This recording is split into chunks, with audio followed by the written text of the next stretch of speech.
achiel.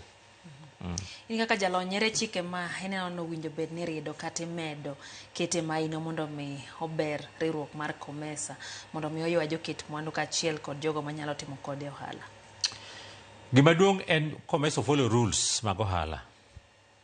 Ka ja China biro kata ja South Africa dhi Tanzania, oket chik ma oyiene kawogo minerals, and the same chik ja Kenya be nyalo dhi kawo minerals go. Mano one.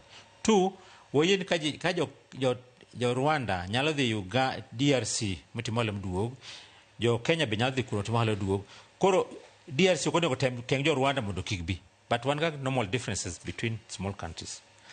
Kata kidhi Uganda, nitie countries border, wa share borders, to borders nitie issues.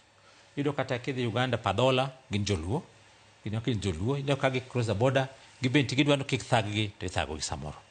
Kidhi horo Lungalunga, tie project atimo sani jo Lungalunga. Kidhi Lungalunga kiwuok Diani, Msambweni, nyaka mwalo mikadhi horo Lungalunga midhi across nyaka Yotanga. Jogo te gin kabila achiel digo, tiketo border thagogi. Koro mano issues ma kelo ohala, oneka kinyalo riwo. Kibiro kata Sirari, jaluo modak koni, jasuon modak koni ebe odak kocha. Kokawo dhiang' nudhi nyumo, ochulo tax nikech okadho border. So you know those things are challenges methiko. Koni when negotiations gidhi mbele mondo kod gigo bed harmonized. To pod gitek, but it has to continue.